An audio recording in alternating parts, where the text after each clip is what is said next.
El conflicto árabe-israelí se presenta en los medios cual disputa territorial. Un argumento común afirma que en el territorio del presente Estado de Israel residía un milenario pueblo árabe palestino que fue desalojado por la fuerza por los judíos sionistas. Para evaluar estas afirmaciones debemos examinar los hechos históricos. Eso haremos aquí. HIR y Faces presentan una serie basada en el libro El colapso de Occidente, el siguiente holocausto y sus consecuencias.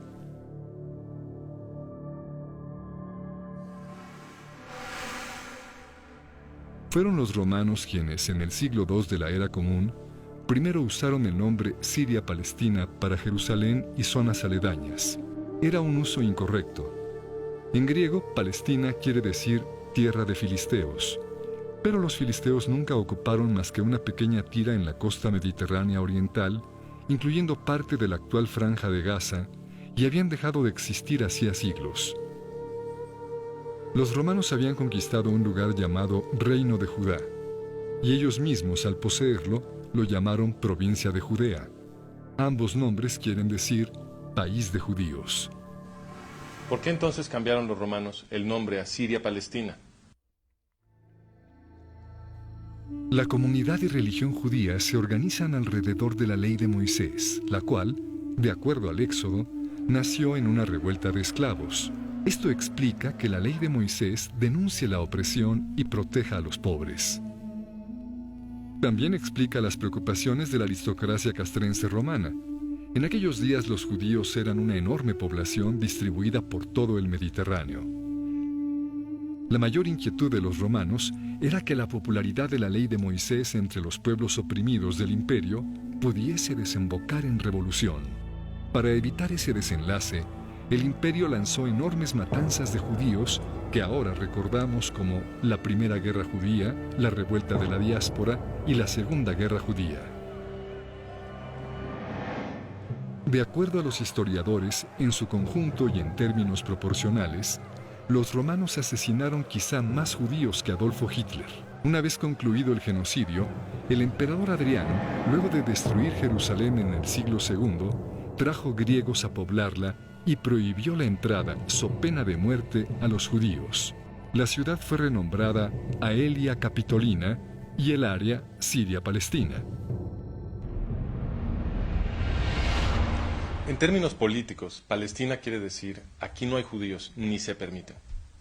Algunos judíos permanecieron testarudamente en su tierra santa y muchos otros pronto regresaron. Los romanos continuaron informalmente refiriéndose al lugar como Judea. Con el paso del tiempo, el nombre Palestina se fue usando menos y menos y cesó de tener un referente claro. Bajo el Imperio Turco Otomano, amo de toda el área a partir del siglo XVI, no existía entidad administrativa o política alguna llamada Palestina. En el siglo XX, después de arrebatar Oriente Medio a los turcos en la Primera Guerra Mundial, los británicos revivieron el nombre cuando crearon el Mandato Británico de Palestina. Pero su definición final de Palestina, en 1922, comprendía tan solo una cuarta parte del área que ellos mismos habían bautizado Palestina apenas 2 años atrás. Semejante arbitrariedad apoya la queja del historiador árabe Philip Hitti, quien atestiguara ante el Comité Anglo-Americano de Investigación en 1946. No hay en la historia ninguna Palestina, en lo absoluto. Pero si el nombre Palestina es una creación artificial del Imperio Romano, y más tarde del Imperio Británico, entonces, ¿quiénes son los así llamados palestinos? Esa pregunta la contestó en entrevista con la revista holandesa Trouw, Zahir Muhseen, jefe de operaciones militares de la Organización para la Liberación de Palestina, o la OLP, ahora mejor conocida como la Autoridad Palestina. En una entrevista que otorgó la revista holandesa Trouw, Muhseen explicó: "Los árabes somos un solo pueblo.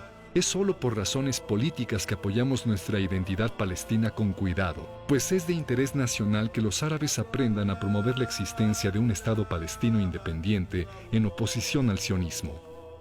Es verdad, la existencia de una identidad palestina está ahí solo por razones tácticas. La fundación de un Estado palestino es una nueva herramienta para continuar la lucha contra Israel y por la unidad árabe". En En guerra tras guerra, los esfuerzos combinados de varios países árabes fueron derrotados por el pequeño Israel. Así que hacía falta una nueva herramienta, una estrategia de guerra política que combinara terrorismo con diplomacia para lograr lo que la campaña militar abierta no podía. ¿Pero acaso Zahir Hussein está diciendo que la noción de un pueblo palestino con presunto derecho a la tierra del Estado judío fue simplemente inventado? La constitución de la OLP parece confirmarlo.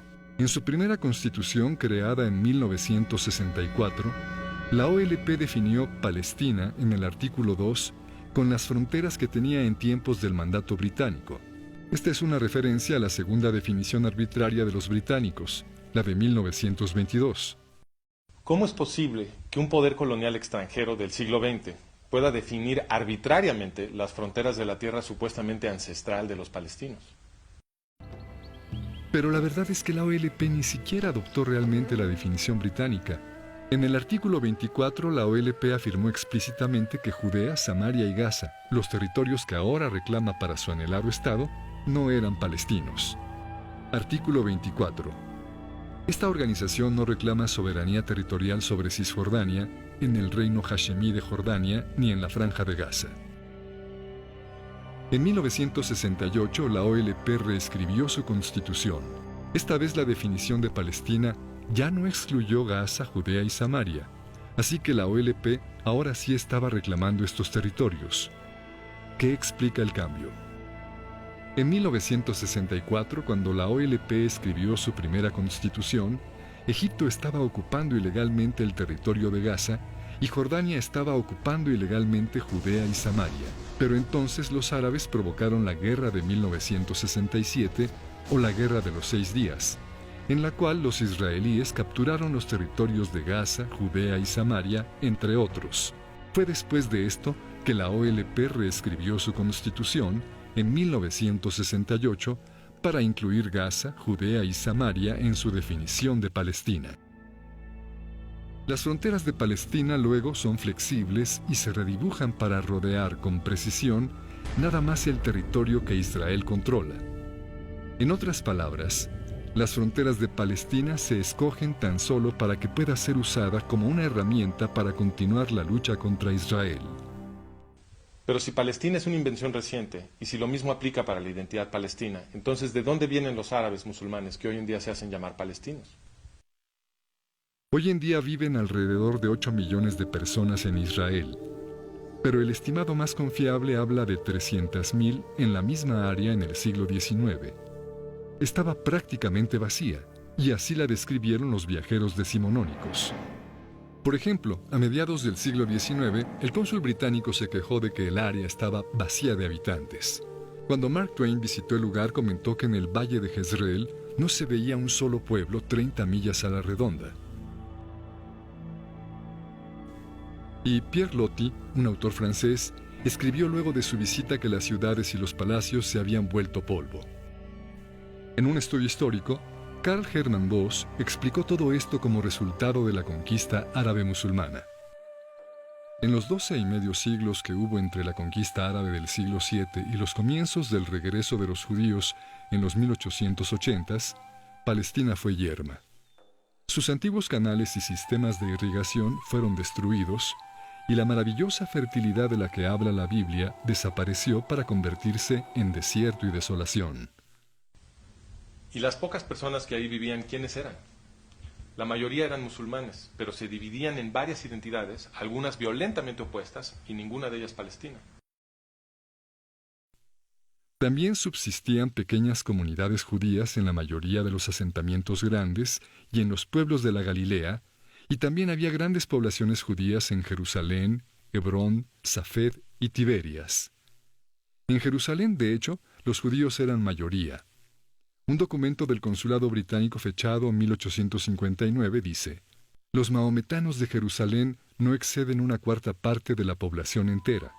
En 1878, 2 años antes de que empezaran las migraciones sionistas, el sultán otomano lanzó una política de reasentamiento para atraer musulmanes, en su mayoría circasianos y argelinos.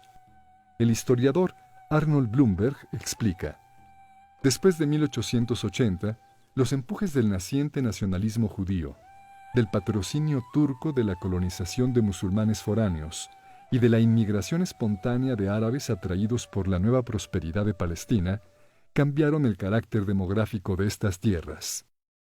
En 1878, enormes olas de inmigración musulmana comenzaron a llegar a lo que había sido en esencia un terreno baldío.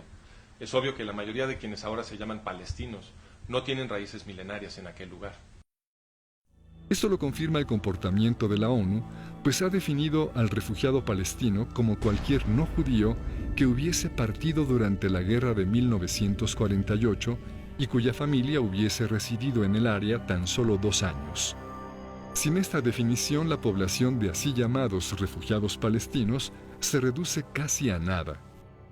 Ahora bien, casi todo mundo reconoce que los judíos sionistas se asentaron sobre todo en tierra yerma que nadie usaba.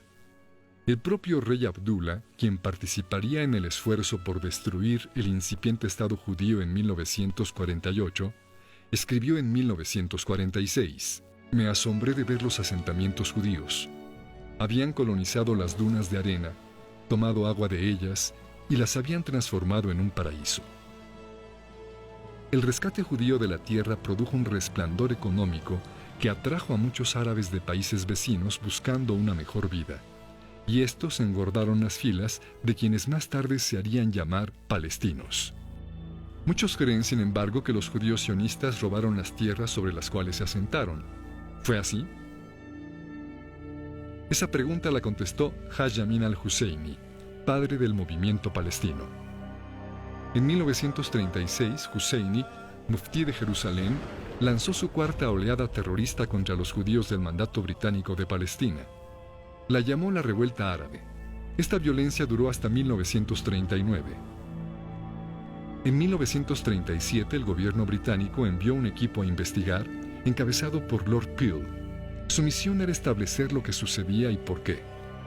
Llamó a Husseini a comparecer como testigo. Sir Lori Hammond preguntó a Husseini si el problema era que los judíos habían tomado tierras árabes por la fuerza. Husseini contestó: «En la mayoría de los casos las tierras fueron adquiridas.